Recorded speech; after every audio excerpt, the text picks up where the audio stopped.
ne ka jama ti mɔgɔ faga jama ye ayi o tɛ abali ne ka jama tɛ cɛni jama ye ne ka jama ye ala ko min kira ko min ne b'o de f'u ye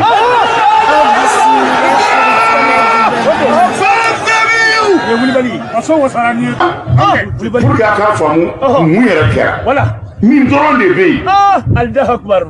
ko Aïdara e ma fara an kan i n'i ka jama bɔ Aïdara fa n'a ba de kun ye nin de ye ne ka jama ti mɔgɔ faga jama ye ne ka jama tɛ cɛni jama ye ne ka jama ye ala ko min kira ko min ne b'o de f'u ye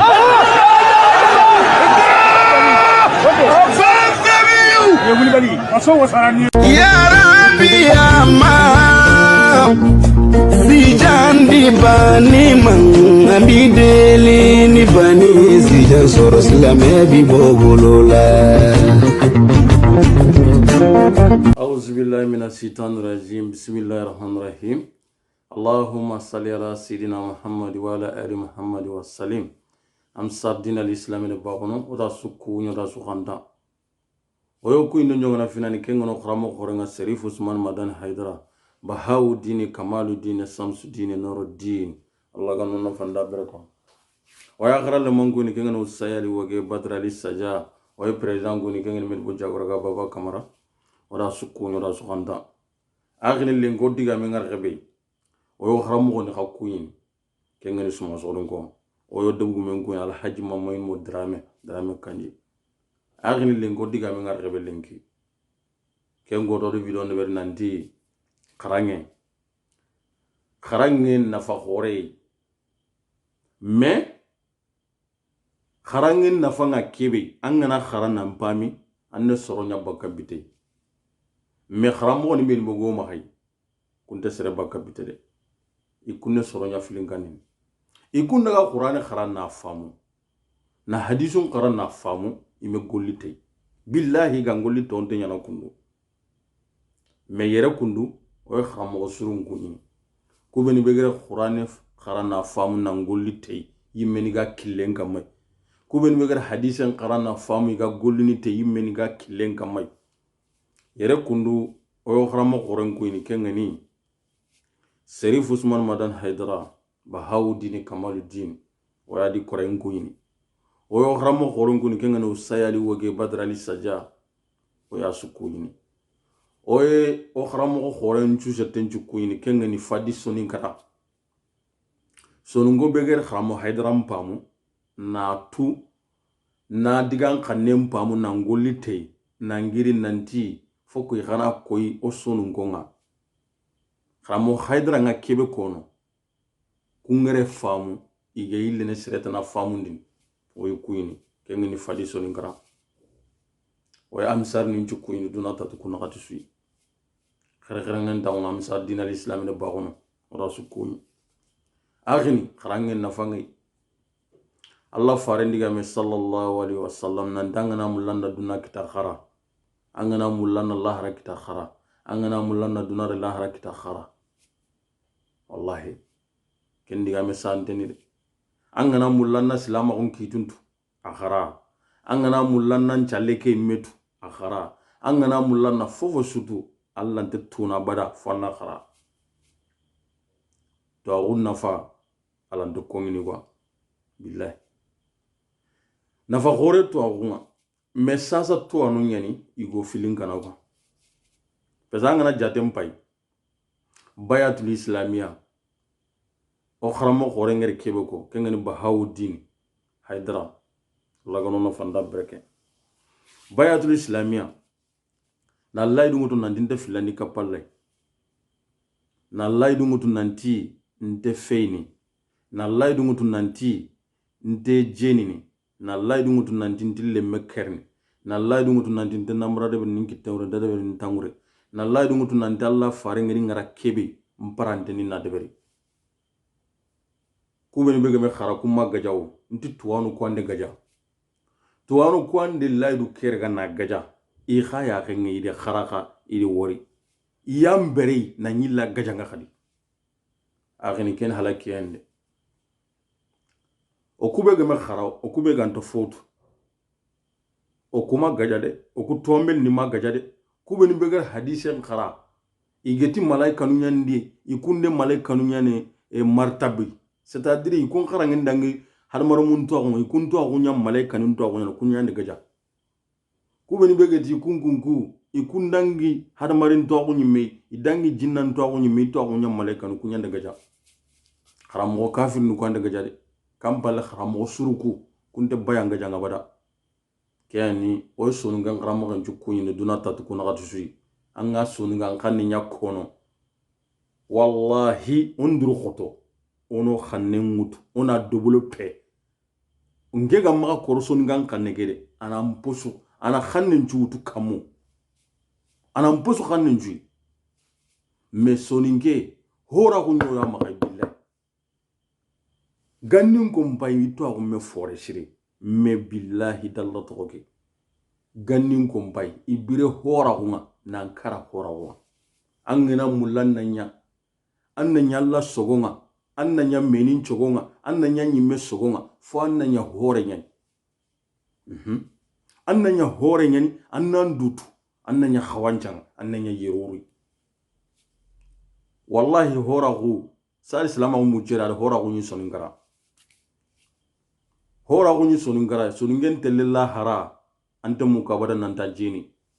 soningen telilla hara anta mukabada nanta wanda khalliga soningen telilla haraya anta mukabada nanta serekeri ma setani ganarode soningen telilla haraya wallahi soninga yagare anti duga gana yugo tanai kinin dangi falle me ku soningara ni kamo isas sumpunun kuti yogunin bugu hashida gombumu nafa gombumu jangalin chare mbumu fala maganci fende digamen takhay billahi me soninge juku fetike koy yere kundu general so oga kebe kono lemna groupe keda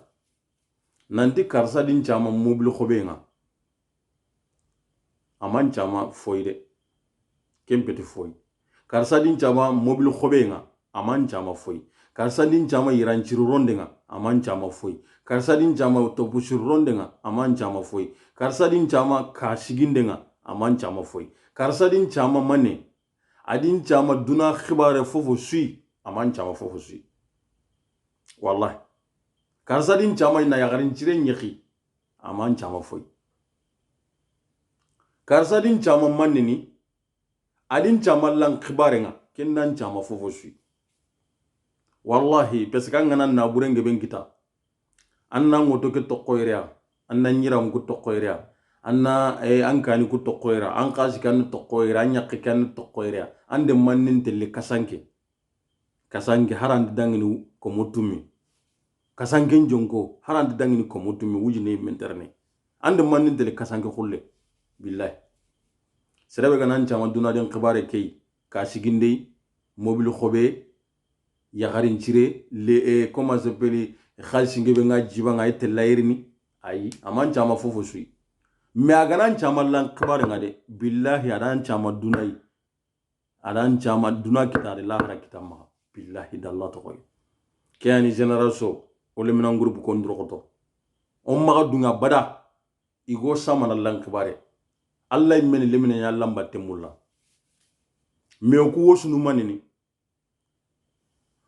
o wosunu manini mobili o wosunu manini katege o wosunu manini mobili khobe o wosunu manini iranchironde o wosunu manini nde kede be me ante seresu walla bada aga wosunu nanti juku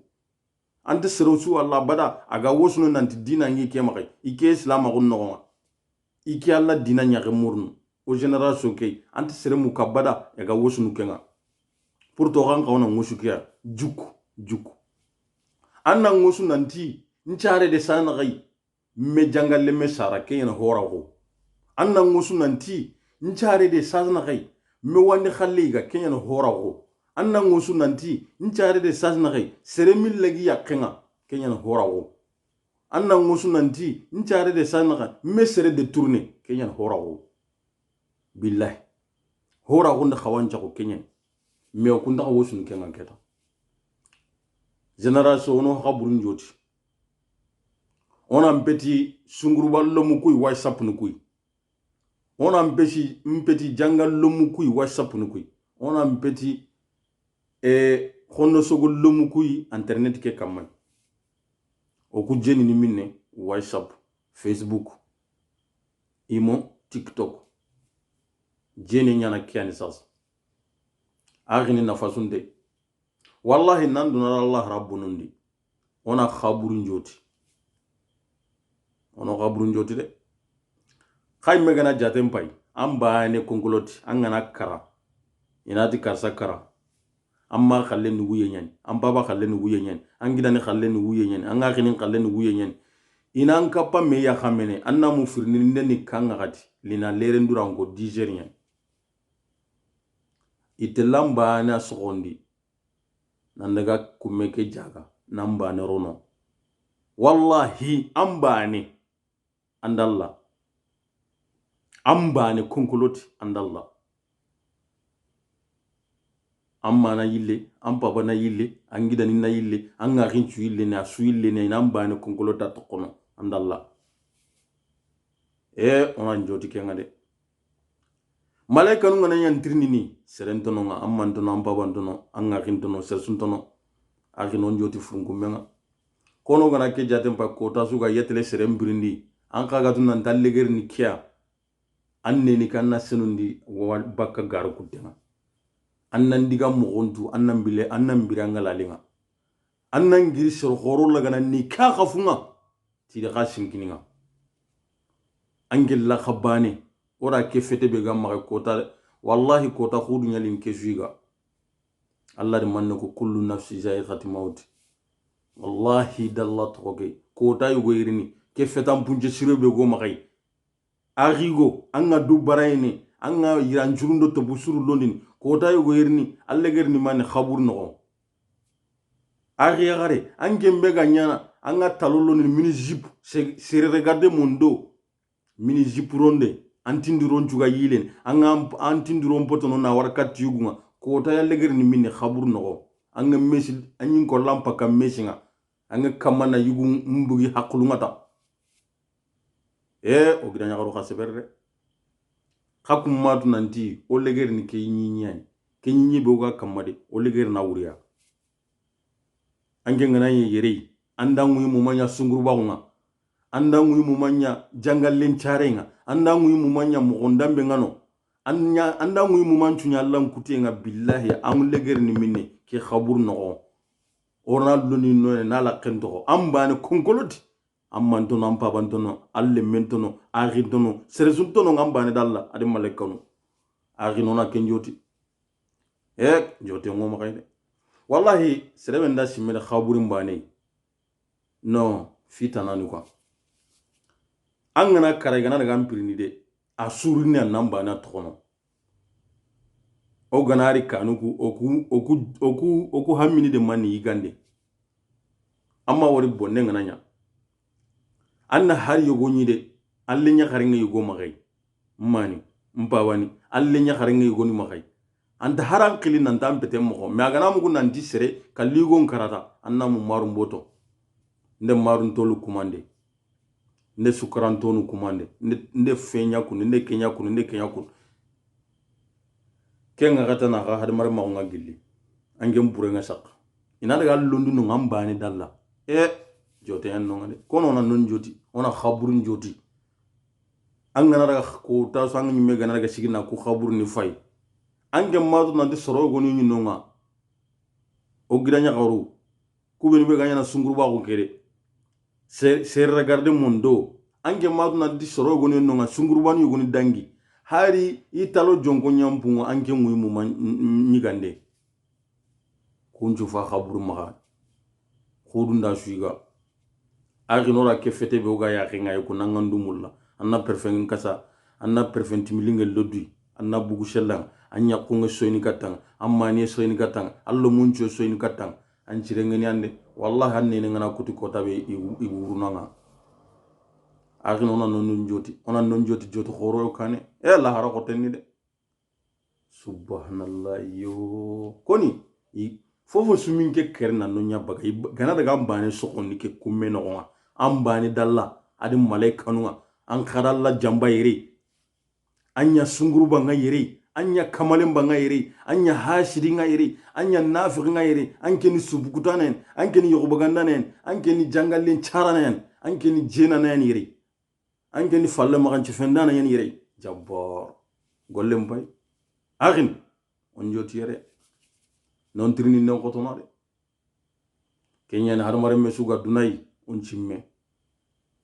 on cimme de nandi kota suga ye kota na falle kiyani lemunu generation on Allah botu wallahi on Allah botu an gana Allah botu lemina kunga kenga lungun Allah da de nanti leminen de kala o ya gamba ye lemunu nyaga kala saso lemunu nya fa kala saso khirsu kubeni be no gatini o ga kumbe de kallenji kide ku nya fa wuyinge ben kitana o kulo muna fa telle saso leminen ngebe nya fa kala saso kiyani lemine suga ya nampre an Allah dugu nampere na Allah dugu koy parce que nampere na Allah dugu ni manni Allah khoson to kono akhini jeni ngara subu kutte ngana la to baka gollu bur nyanga ngako wallahi angen na fakitana anduna nashiro Allah ran nashiro wallahi mesar su gemme la to baka Allah kuti gollenga harangana nya almami nyen harangana kharamanyun ko lanya ga boxe Allah haju sunte kiyani kuben bega kharana mpami kunyana Allah kuti golle kiyani ngeto kuben bega me fu oganto fotu de o yambushia quoi wallahi o yambushia parce que o kutto akula mani kebe goma kay wala Allah kallen nan ko ngata angana kanal lay ken kamay billahi Allah anna angan nafakitan Allah bangi angana hari malaikan yen angama kanal lay angana kharana nan to on nya malaikan ya angama kanal lay ant nafasu kitanay aghi on joto ko talle gerenga Allah ganna khair yen on kera khas ko mantuna Allah ganna wuli ngi sanuda digamu ko famni kiti sire Allah ganna yen ngera khas ko mantuna Allah ganna yen mamud hormake tilengi ko ta horege tallay metun ko kera fonnan ci rawda kallan ka onati Allahumma salli ala sayidina Muhammad wa ala ali Muhammad wa sallim